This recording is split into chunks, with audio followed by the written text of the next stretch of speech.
We must continue to focus on saving lives and livelihoods. Between now and February 2022, we'll be working on the details of measures to deal with the socio-economic challenges we face, especially the crisis of unemployment and poverty.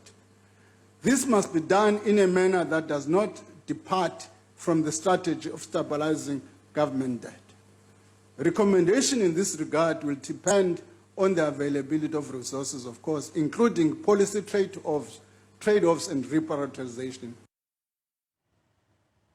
All right, that is, of course, what's coming out of that address by the Finance Minister today, outlining some of the issues that, of course, will be the priority for this government as far as the spend is concerned. Finance Minister Enoch Godongwana is saying that South Africa should be spending more and working towards saving lives and livelihoods between now and February 2022. To unpack the outcomes of the midterm budget policy statement, I'm joined now by SAFTU's Zwelinzima Vavi, who will come on in a moment, CEO of BUSA, Coovadia, the president of or rather from Nehawu, Mike Shingange.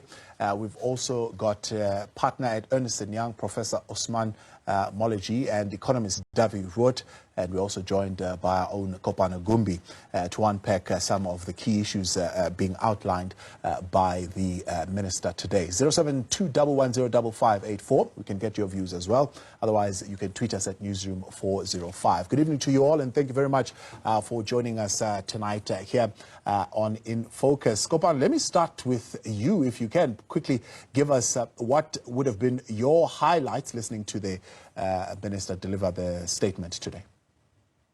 Well, Thabo, I think the minister made great efforts in trying to assure the investor community, especially, that they were going to maintain what we would call their austerity measures when it comes to the budget policy statement that he addressed this afternoon. There's very clear direction that government will not be spending any additional money outside of what has already been budgeted for. Now, that includes all of the additional special dispensations that were made for South Africans as a result of the COVID-19 pandemic. There's around 37 billion rand that was allocated in the special budget in July, as well as all of the money that is already due to the state-owned entities in the form of debt repayments and servicing some of their debts. But other than that, the minister made great pains, or went to great pains, to just explain how the government are keeping on the track of fiscal consolidation in the hopes to finally reach what they say would be at least the financial trajectory that is positive by the 2020-14 financial year. So they're hoping to see a surplus around that time. As always, it's very tricky to see what they plan versus what they execute. We were aware that government had tried to implement a zero-based budgeting system, and that is still being tabled and discussed across government departments. In addition, they had tried to restrict the increase in the public service wage bill. But when we look at this medium-term budget policy statement, we see, in fact, that government had allocated an extra 20.5 billion rand to the wage agreement that was finally signed earlier this year, Thabo. Mike, 60% of total non-interest spending annually goes towards social services, things like free basic services, employment programs, health, education, and social grants, among other things. The minister is saying, well, if you're saying this budget is not pro-poor, argue with that. What's your argument? Well, while we welcome the social expenditure that the 60% it goes to, but we still feel that the budget is not pro-poor. I mean, what will be pro-poor is when you have a budget that will point to the direction of growing the economy, not suffocating the economy by employing more austerity measures. I mean, the evidence that we have today is that the budget that we did in February, that was more austerity measures than ever before.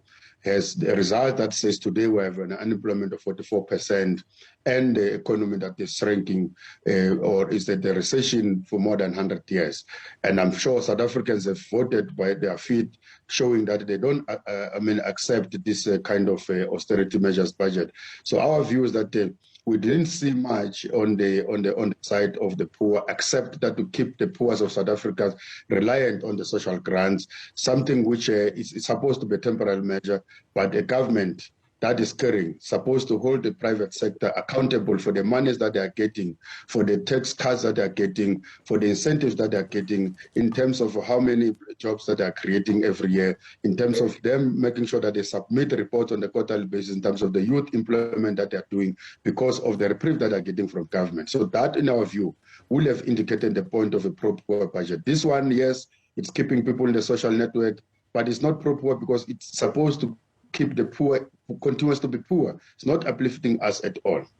Cass, government failing to hold business accountable for the incentives that business is getting, tax cuts and so on and so forth, holding that against the type of employment that the private sector is creating. A fair assessment? Not too sure it's government's role to hold business accountable. Business is held accountable by legislation and regulation. And if business flouts legislation and regulation, the law must take its course. I think that, business has been saying for a number of years that the best role business can play is to actually invest, is to establish new businesses and grow existing businesses, and through that to create jobs. And I agree, that's what we need to do, that we need to create jobs instead of keeping the poor in a sort of situation where they're consistently dependent on grants. We need a more sustainable way of addressing poverty. We need a more sustainable way of addressing inequality. And business has been saying for a while that investment and growth are critical to this, and it's government's role to create the environment for investment so that businesses, both local and global, can invest. And off the back of that investment, we can structure a sustainable and inclusive growth path for our country. And I think that the minister sent that sort of message through the budget. The continuity, more than a deviation from the norm, is that something that is welcomed certainly by business, Cass? Yes, absolutely. I think we don't have the space to be adventurous at the moment. I think prudence is the name of the game at the moment. We need to keep the ship floating. We need to manage our monies properly. We need to manage our expenditure properly. The increase in revenue, the minister indicated, is not a permanent increase. It's because of the commodity boom, and already the commodity prices are softening.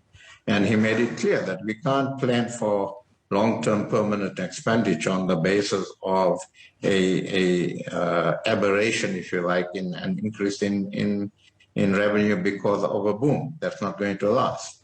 So I think that continuity was there, and it's important because we don't have too many choices right now.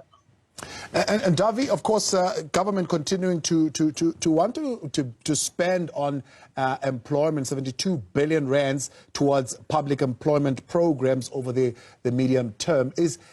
Will this, touch sides? Will it create the kind of production that we want to see as far as job creation is concerned? No, absolutely no. The only way that we can sustainably create jobs in South Africa is to grow the South African economy. Now, I listened to my colleagues making their comments.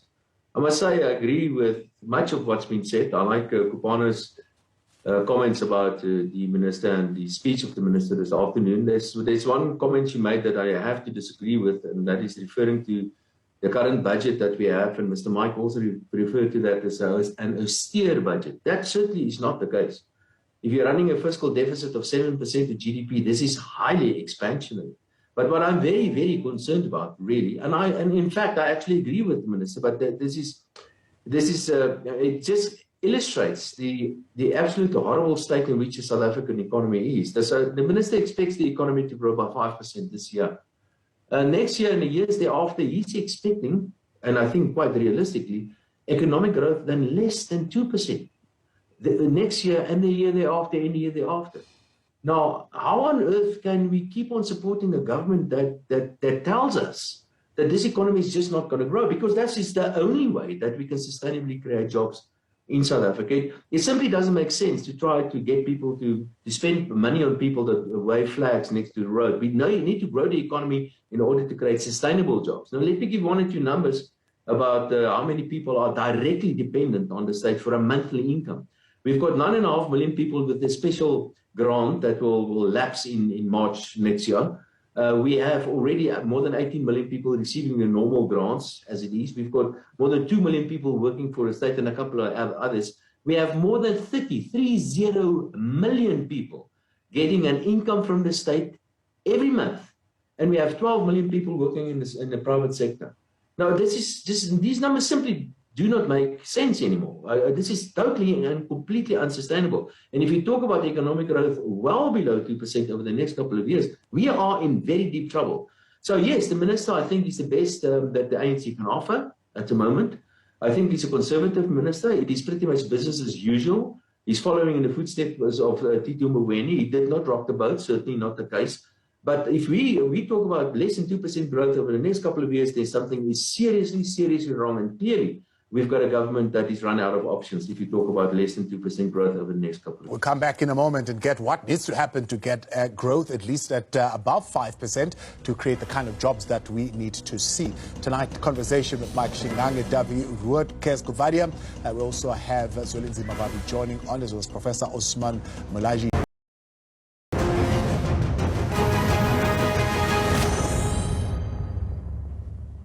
Welcome back, and the conversation tonight around the midterm budget statement tabled in Parliament by incoming Finance Minister Enoch Godongwana. Zwelinzima Mabavi comes on now, joins us, and of course we have Coovadia, Mike Shingange, as well as Professor Osman in a moment, and Dawie Roodt, and our own Kopano Gumbi with us tonight. Mabavi, good evening, and thank you very much for your time. I mean, we have been trying for the past, would say 12 to 13 years to see some inch of growth in our economy. We're almost sounding like a stuck record right now. People can't continue to be on welfare. Jobs need to be created. Our economy needs to be growing at this particular pace. But we are seemingly not making headway. And it doesn't seem that this budget itself has come up with any new ideas. It's seemingly saying we need to do what we've always said we were going to do. Well, Kibos, there will be no economic growth which is driven by an austerity program. You can't be cutting expenditure left, right, and center and then hope that for some reason, miraculously, you will still have greater numbers of growth that matters. Remember, we're not just chasing growth here. There has been growth before under the former President Thabo Mbeki of up to 5%. This year, the minister is promising us that we will see 5.1% growth level, and that in the following years, it will come down to 1.7. It is growth that is important, of course, Dawie is right, but not just any growth. It is growth that will ensure redistribution of wealth from the rich to the poor. And secondly, it is growth that will ensure that there is sufficient generation of employment, in particular for the newcomers into the labor market, economic growth and employment generation growth that will ensure that it can cover and cater for the growth of our population. So far, for the past 27 years, our growth level have not been able to deal with the crisis of unemployment. So even though we would have seen levels of growth at some point, regrettably, unemployment has been worsening, now sitting at 44% of the population, and 49% for Black women, and 74% for our youth.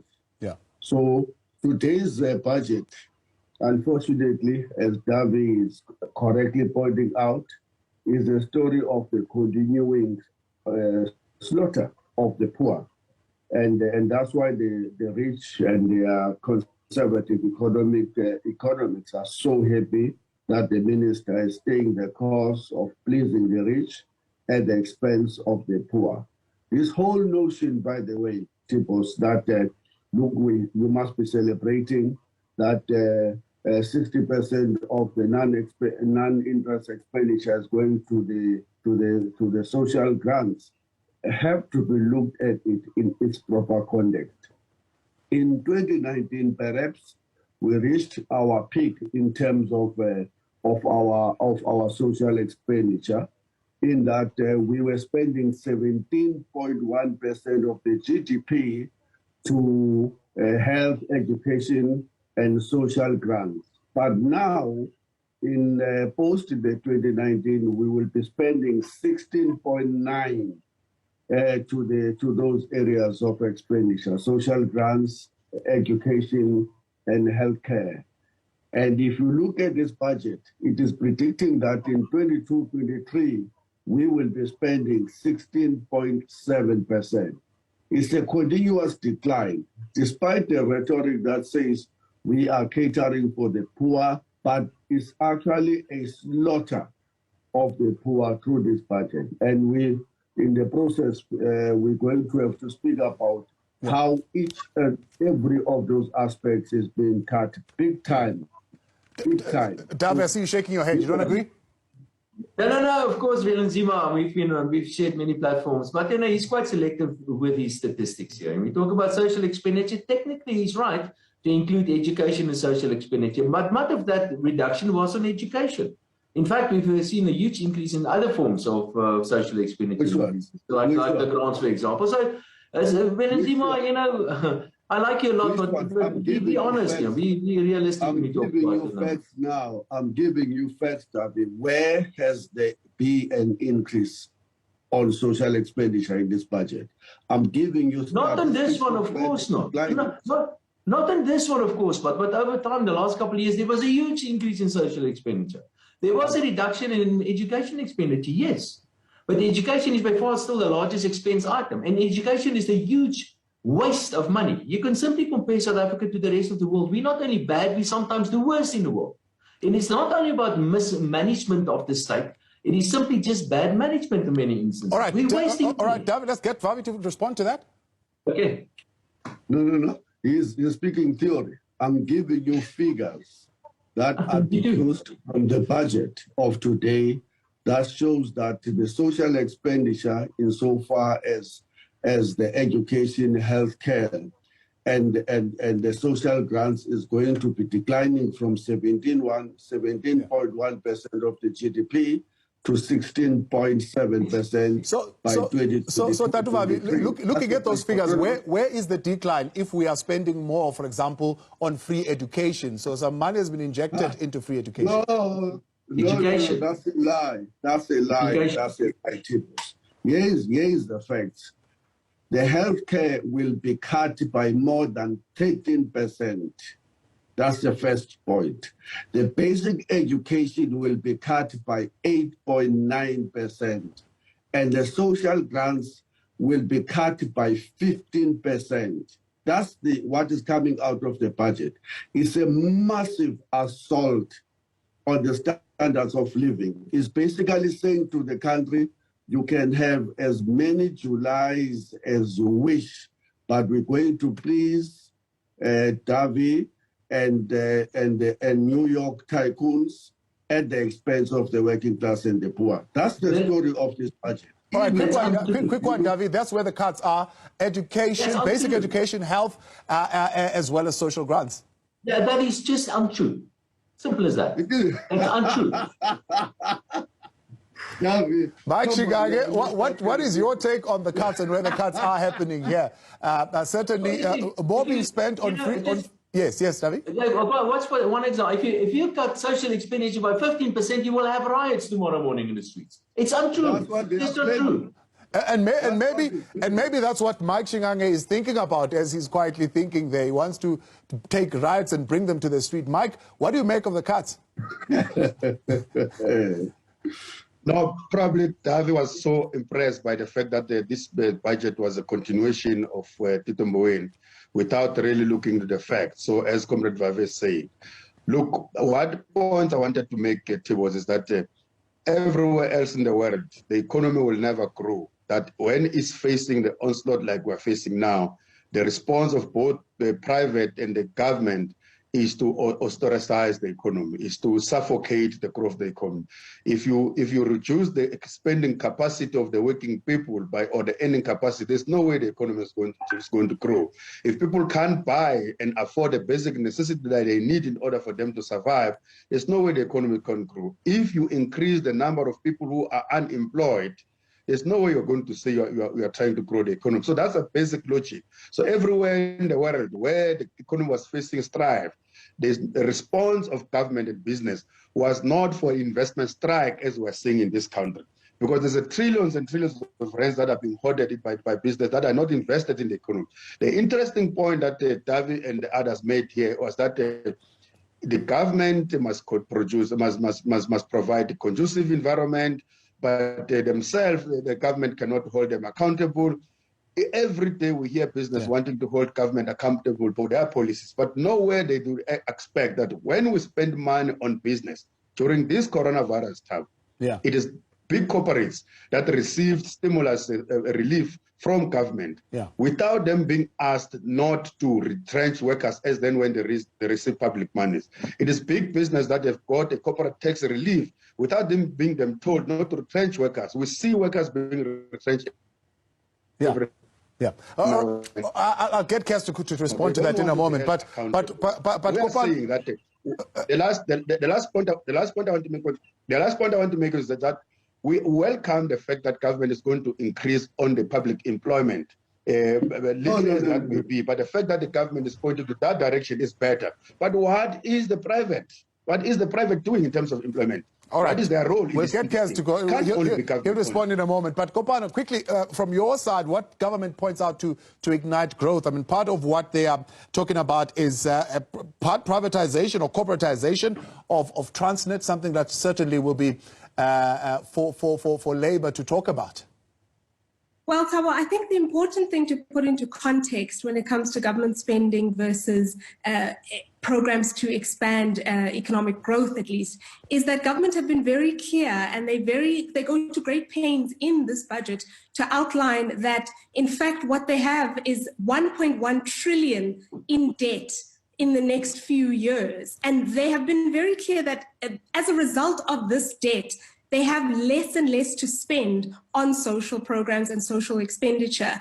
The government have been very clear to say 21 cents out of every rand in expenditure goes towards servicing the debt. And that automatically has an impact on how they spend and allocate money for social programs like healthcare, like education. And so you do see that in the next 3 years, in the medium term, that they have reduced some of that spend that they would ordinarily give to these core functions. But it is a result of the debt that has been ballooning in the last decade.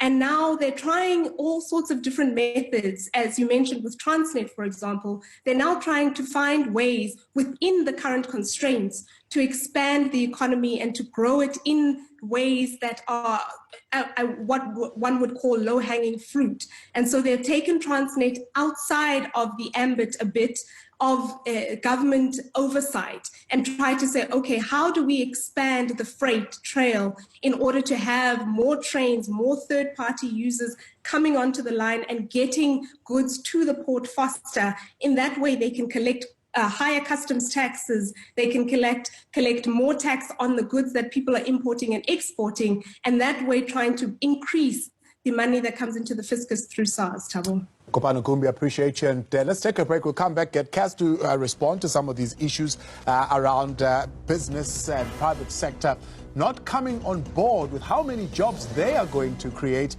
in the medium term. And of course, we'll get reaction from... The exception is to this is where guarantees have been called by creditors and conditions have been met by the OEC in question within the context of their strategic importance. All right, back with you tonight. Restructuring of SOEs and offloading some of the SOEs which are not strategic. We'll talk to that in a moment. First, though, I want Coovadia to respond to what Mark Shingange is raising. Kaz, on the question of, for example, the guarantee loan scheme, private business being big beneficiaries of that, but no commitment as to how many jobs you're going to create, for example. The loan guarantee scheme at the time of COVID wasn't to benefit the private sector. It was to enable banks under certain circumstances to actually be more, to enable the banks to help their clients manage their credit over that period. It wasn't to bail banks out or anything of that sort. So let's just be clear about that. And that was a fund established by the Reserve Bank and Treasury and some guarantees in place by them. But it was to enable banks to actually help their clients manage their way through their debt and the credit at the time of the pandemic. Then as far as creation of jobs goes, it's not in the interest of businesses to keep money in the bank instead of actually investing the money in business growth and creating jobs. Because they earn far more, shareholders earn far more, businesses grow, dividends grow if they are actually involved in business activity. So it's not an investment strike if businesses are keeping their money in banks and not investing in the economy. They're not investing in the economy because we are not creating confidence we are not giving business the confidence that they can safely and sustainably invest in this economy. And those levers lie with government. They don't lie with business. We've been saying so take energy, for instance. As soon as we started with the renewable energy program and it was structured properly and it was managed properly, the South African financial sector invested billions in it because the environment was created for investment and for investment in a way that it's profitable and the investments are actually safe.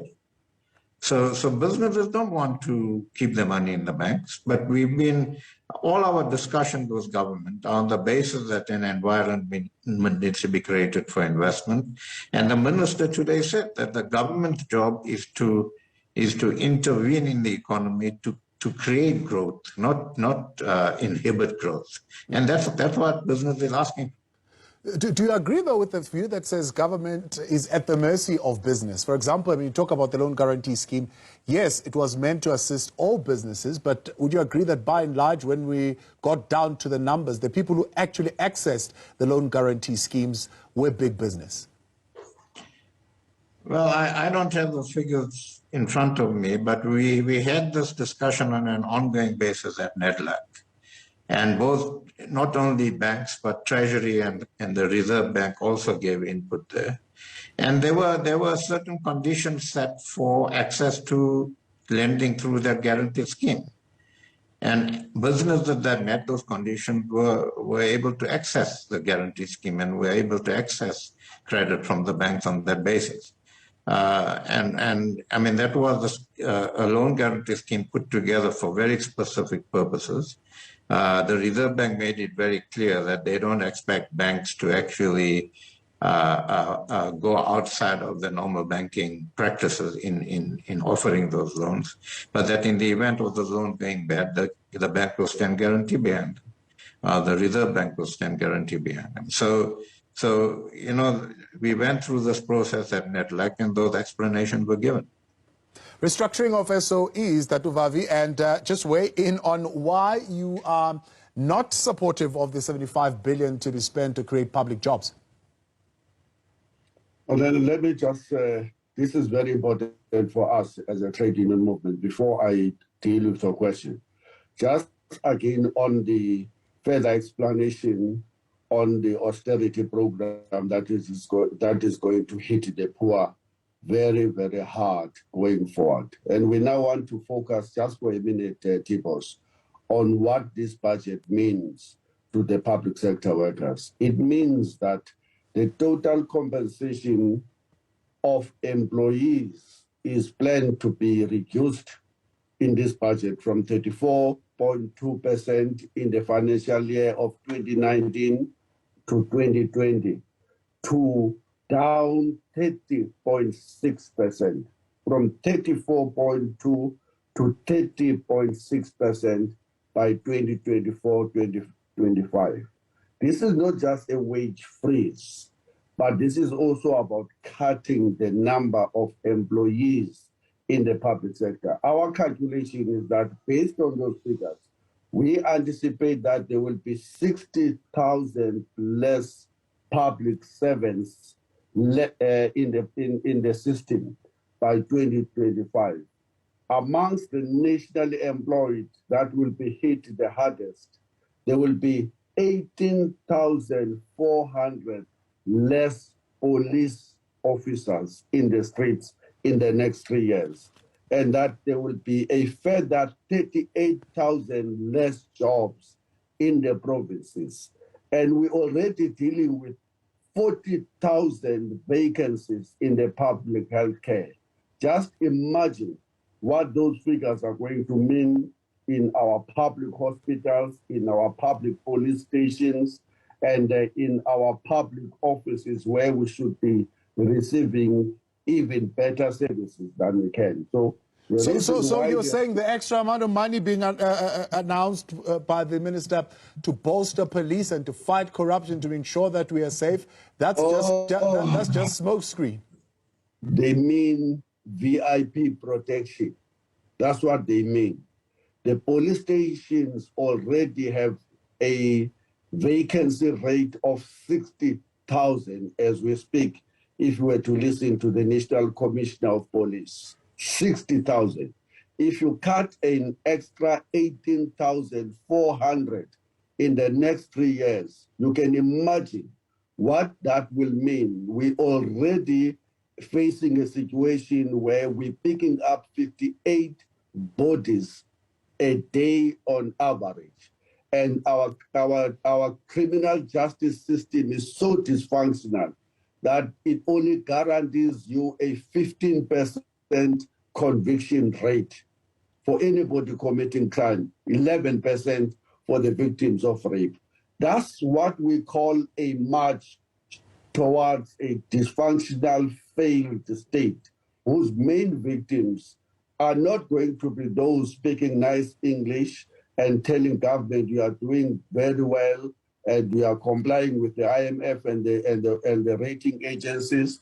The main victims of these cuts is going to be the black people in particular and the working class in general. And that's what is happening. That's the story. Now, coming back to your question, the reason why government wants to commercialize the ports is because it is preparing to hand them over to the private sector on a silver platter.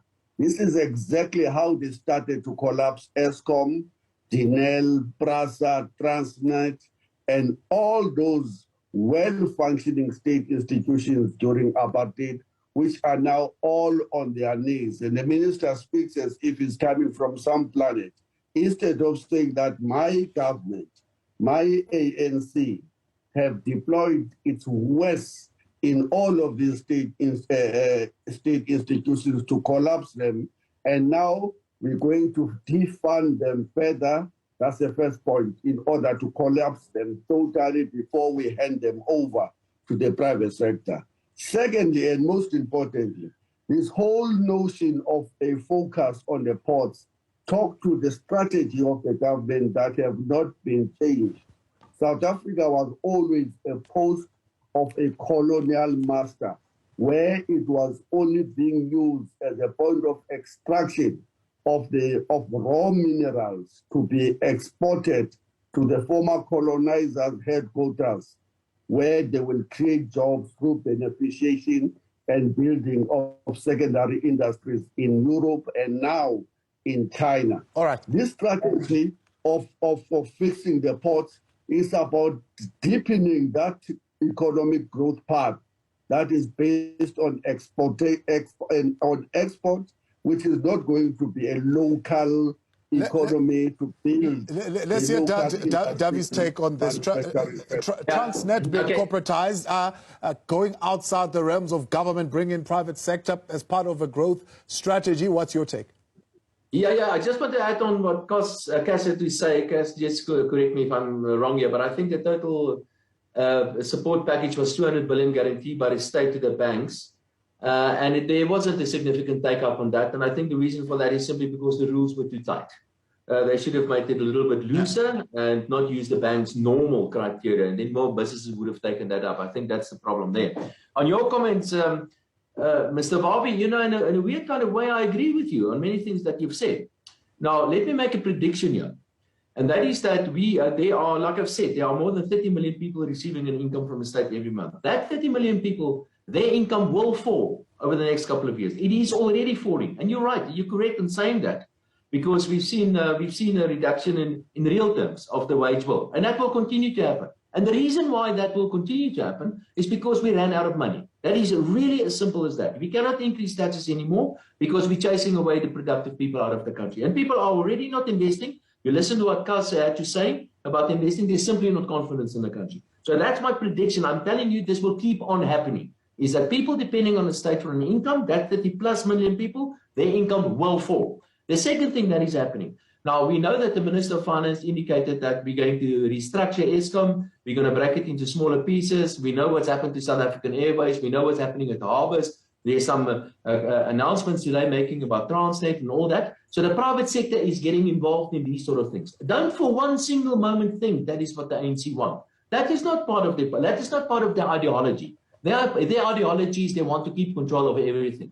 But they've destroyed everything to such an extent that there's absolutely no option left now but to get the private sector involved. In fact, we have already, and there are many examples in South Africa. South African Airways is on-off kind of privatized. Nobody really knows what's going on there. But we've privatized the police for all practical purposes. There are 3 times as many private sector security people in South Africa as policemen because the police is simply untrustworthy. But people just don't trust the police. They're inefficient, they're corrupt and all of that. It is happening in education. It is happening everywhere and it will continue to happen. So what is happening under your noses, Mr. Bobby, and I can say this the same to you, Mike, what is happening under your noses, these institutions are being privatized because we ran out of rope, we ran out of money, we ran out of options, and we can only get the private sector to help again. That is what's happening, and that will continue to happen. Mark Shingange, get your response when we come back from the break to that and more, of course, as we unpack what came out